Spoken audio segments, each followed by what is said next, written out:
Hello, welcome back to Chapter 6, Section 4, where we're going to be talking about factoring polynomials.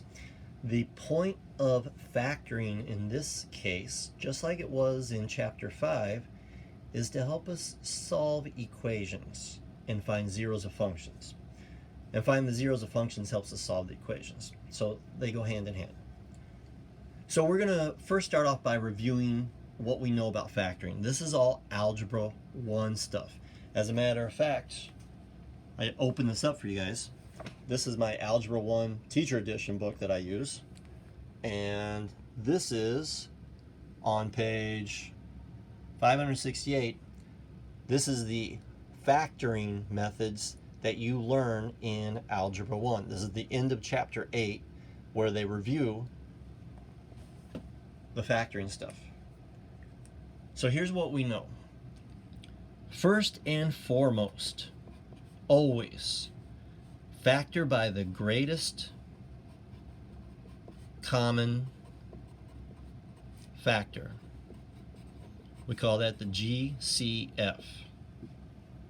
So in other words, for example, if I have, let's say, a times x plus a times b, then that's going to be a times whatever x plus b is. And it's basically, I like to call it reverse distribution. So for all the factoring we're going to be doing in this section, we're always going to check to see if there is a greatest common factor. Write that down on a piece of paper, put it on a post-it note, and say, always check the GCF. In my experience, that's one of the things that students don't check, and it causes problems down the line. And even there's been a couple times I've caught myself in class where I missed the GCF and it caused problems because what happens is you end up not completely factoring when you do grouping, because that's what we're doing, factoring by grouping.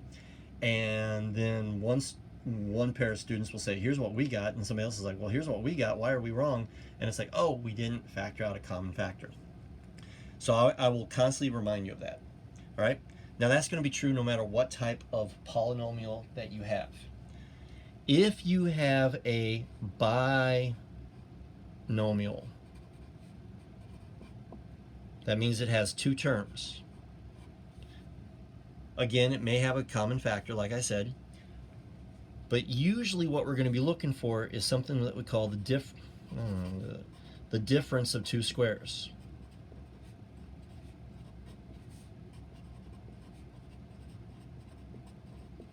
And just briefly, the difference of two squares, if I have x squared subtract some number squared, then that's going to be x plus that number times x subtract that number. This is the same as factoring what I'm going to talk about in the next part, factoring the trinomial, except that the middle term is just 0. All right. The difference of two squares is going to show up in this video. So please make sure that you know what that is. It is an Algebra 1 skill, and obviously in the video I'll be talking about it when it comes up. But you will be seeing it, so make sure you got that. Okay, that's right now. This is the only thing until the next video where if I have a binomial, two terms, the only way I'm going to be able to factor it after greatest common factor. I'm just from here on out, always check the GCF, and now I'm going to be talking about other stuff, okay? What if it is a trinomial? So there's a lot of different patterns we can get into with a trinomial. One of the patterns would be if it is a perfect square.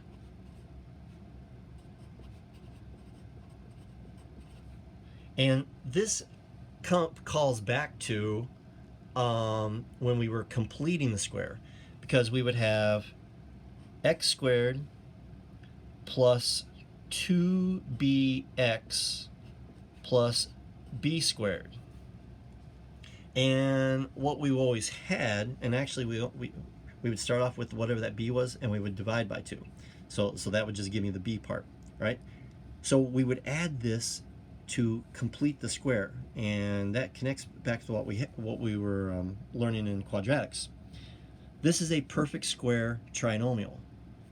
Another way of doing it would be the same thing if I had x squared subtract 2ax plus a squared. Now notice I'm throwing a's and b's around. Those are just going to be the numbers that we have, and those are going to be, for our purposes, those are going to be integers. We're not going to factor into things where I'm going to have fractions in that case, or at least not for the problems you're going to be seeing. I don't want to get into it, okay? It's not that it's not going to happen, but I just don't want to get into that.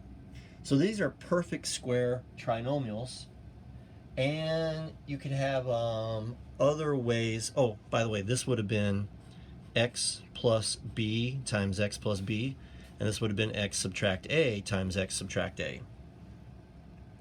So end up like that. The other times, even though it may not be a perfect square trinomial, sometimes we get like x squared plus bx plus c, and that's where we get into what two numbers multiply to give c that add to give b. All right, so like for example, if I said x squared, let me make up one real quick, plus 7x plus 12, what two numbers multiply to give 12 that add to give 7?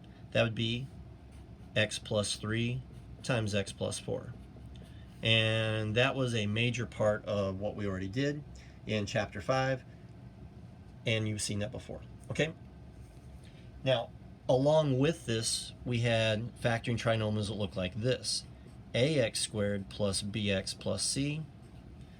And those were the problems that are a little bit difficult, but there was a horrible way that I learned it that took a long time, but we showed you a different way. Remember, this was the one where we drew like the diamond, and then we made like a multiplication chart and when we were able to figure out what the factors were. So hopefully you guys remember that. Okay, so this is anything. This is 2 terms, this is 3 terms. What about 4 or more terms? If you have 4, let me move that up so you can see it. If you have 4 or more terms, we are going to do factoring by grouping. And guess what? That's what we're doing in this section. So let me show you a couple of examples.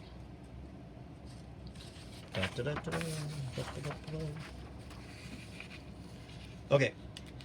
Now, different teachers are going to show you this in different ways. I'm a huge fan of connecting algebra with geometry. Geometry. I can say the word. And this is a lot like what we called in the last section the area model.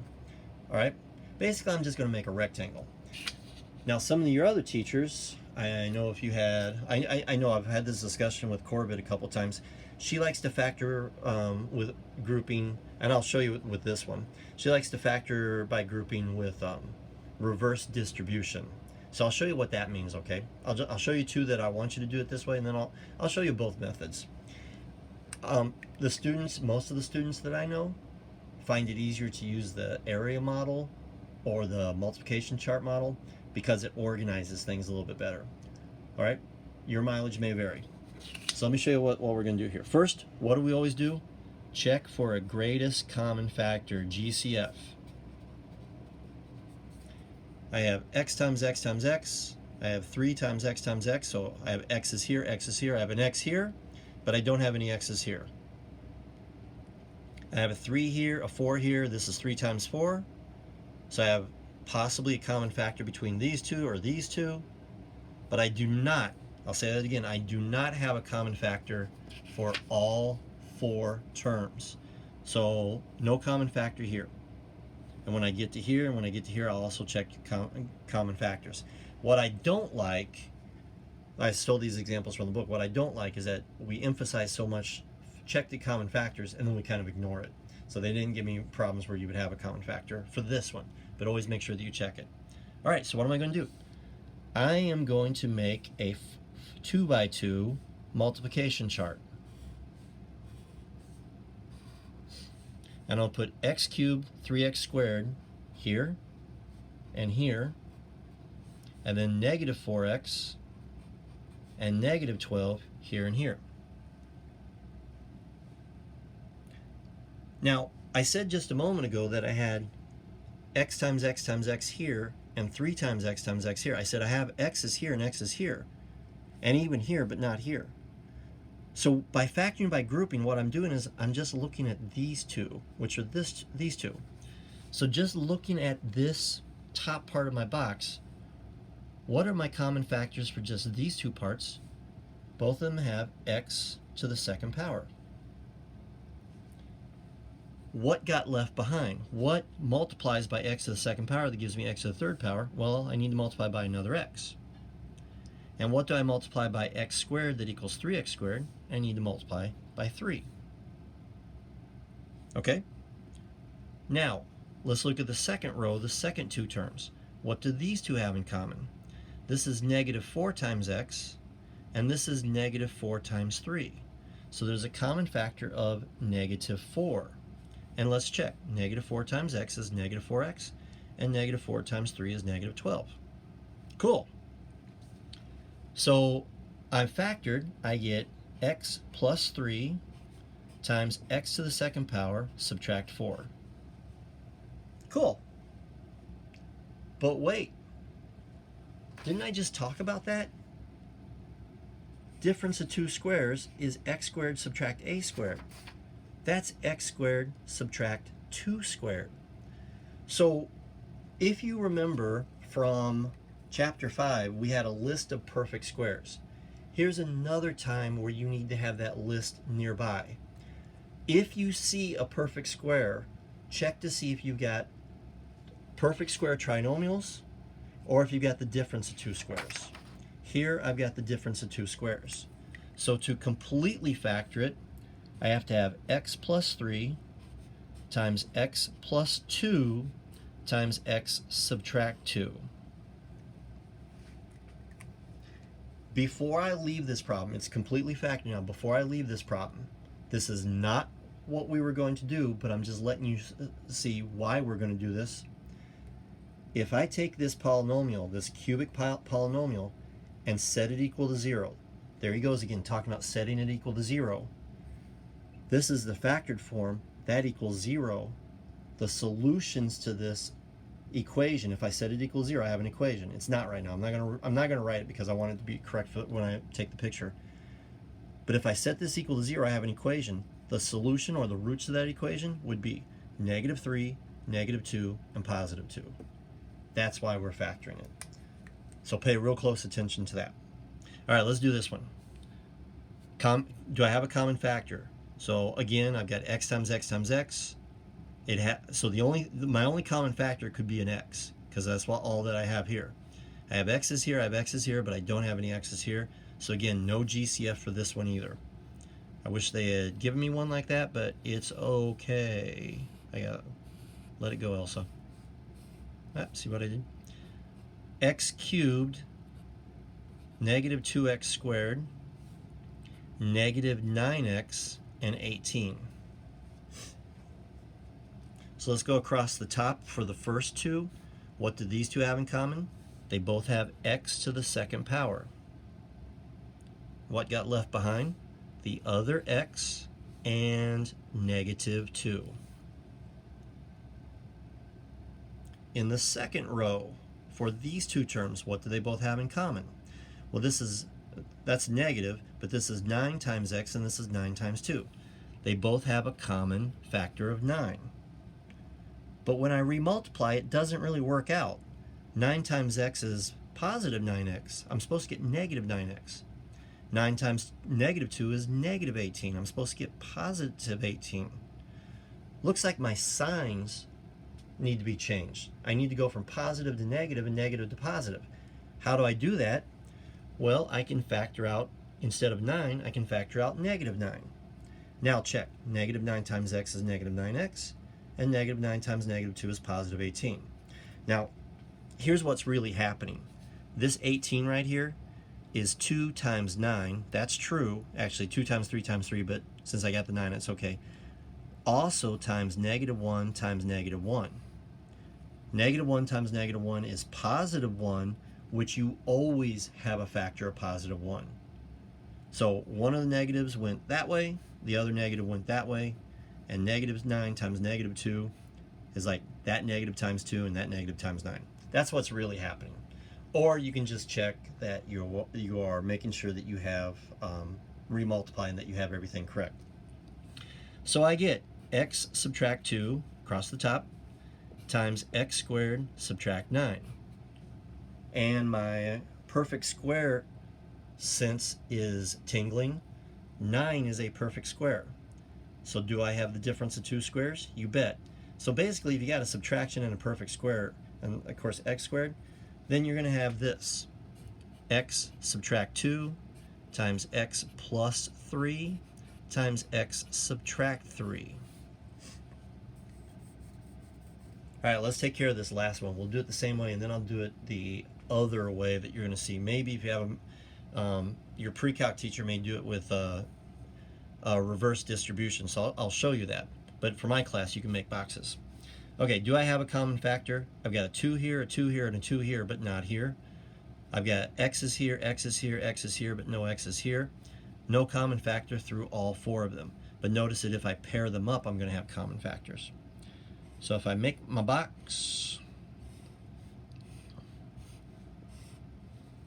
2x cubed x squared, 8x, and 4. Across the first row, what do these two have in common? They both have x to the second power. Hopefully I'm not running out of markers. I think it dries while I'm talking. What do these two have in common? Oh, sorry, forgot. I'm getting ahead of myself. What got left behind? A 2 and another x. What got left behind here? Well, what do I multiply by x squared and I get x squared? What do I multiply by anything and it stays the same? That's that always there hidden factor of 1. Cool.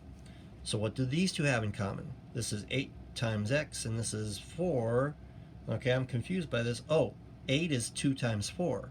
So they both have a common factor of 4. And let's check.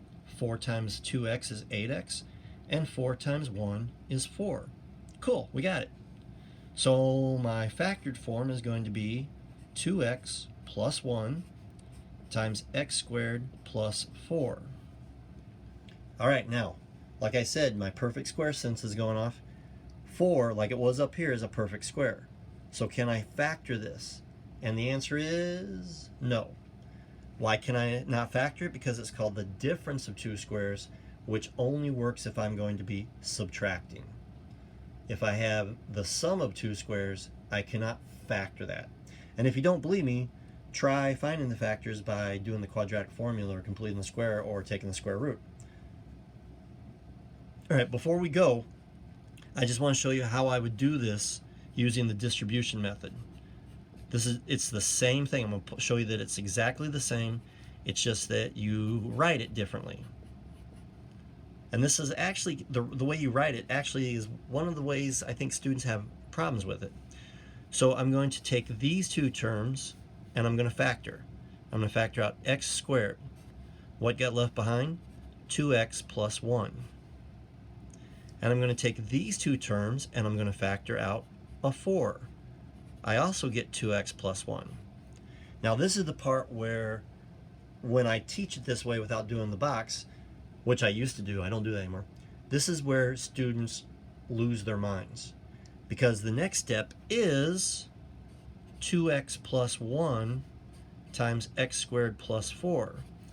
And the hard part is realizing that the 2x plus 1, which is here, and the 2x plus 1, which is here, can now be factored out again. So some teachers call it double distribution or double reverse distribution. If you like this, you go for it. There's nothing wrong. I don't care. I'm good. I just think it's easier to explain it with a box. Okay? I'll see you in the next video.